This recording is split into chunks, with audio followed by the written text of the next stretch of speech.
Stroke అనేది ఏ వయసులో రావచ్చండి. పుట్టిన పిల్లవాడి నుంచి 100 సంవత్సరాల వాళ్ళకి ఎవరికైనా స్ట్రోక్ రావచ్చు. హార్ట్ అటాక్ లాగా 30-40 ఇయర్స్ దాటిన వాళ్ళకి వస్తుంది అటువంటిది కాదండి. అంటే ఒక్కొక్క వయసులో ఒక్కొక్క కారణం ఉంటుంది. చిన్న వయసు అనుకోండి, అంటే 10 సంవత్సరాల లోపల వయసు అనుకోండి, వాళ్ళకి మెయిన్గా హార్ట్ ప్రాబ్లమ్స్ నుంచి స్ట్రోక్ వచ్చే అవకాశం ఉంటుంది. కంజెనిటల్ హార్ట్ డిసీజెస్ కానీ వీటి వల్ల హార్ట్లో బ్లడ్ క్లాట్స్ అవుతాయి. ఆ క్లాట్స్ బ్రెయిన్లోకి వెళ్ళి స్ట్రోక్ వచ్చే అవకాశం ఉంటుంది.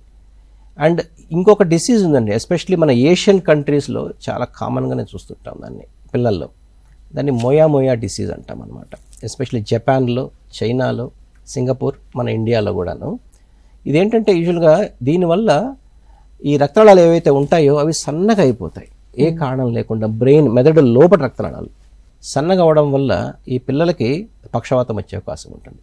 వీళ్ళకి 2 రకాల స్ట్రోక్స్ రావచ్చు. అంటే ఇస్కీమిక్ స్ట్రోక్, అంటే రక్తనాళాలు మూసుకుపోయి వచ్చే స్ట్రోక్ రావచ్చు, అది కామన్ వీళ్ళకి.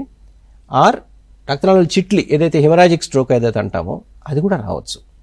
సో ఇది వన్ ఆఫ్ ద కామన్ కాదు. అంటే especially 6 to 20 years of age గ్రూప్లో, ఎస్పెషలీ మన ఏషియన్ కంట్రీస్లో, ఆసియా దేశాల్లో పిల్లలకి ఈ స్ట్రోక్ వస్తే ఈ డిసీజ్ ఏమైనా ఉందనేది ఫస్ట్ మనం చూసి కొంతమందికి ఏంటంటే ఒకవైపు మనం గుర్తుపట్టిన, కొంతమందికి బయట లక్షణాలు కనకపోయినా మనం గుర్తుపడితే వాళ్ళని సీరియల్గా మనం మానిటరింగ్ చేసుకుంటూ అవసరమైతే వాళ్ళకి స్ట్రోక్ రాకుండా ముందస్తుగానే ఒక సర్జరీ చేస్తాం.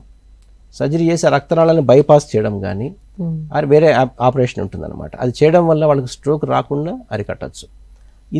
ఇదే డిసీజ్ పెద్దవాళ్ళకు కూడా రావచ్చు అండి, పెద్దవాళ్ళకు కూడా ఉంటుంది. అయితే పెద్దవాళ్ళకి ఏంటంటే ఎక్కువగా రక్తనాళాలను చిట్లుతాయి. చిన్నపిల్లలకి రక్తనాళాలు మూసుకోవడం ఉంటుంది, పెద్దవాళ్ళ రక్తనాళాలను చిట్టడం జరుగుతుంది. వాళ్ళకు కూడాను ఈ డిసీజ్ ఏమైనా ఉంటే సర్జరీ చేయించుకోవడం వల్ల ఈ స్ట్రోక్ రాకుండా మనం జాగ్రత్తలు తీసుకోవాలి.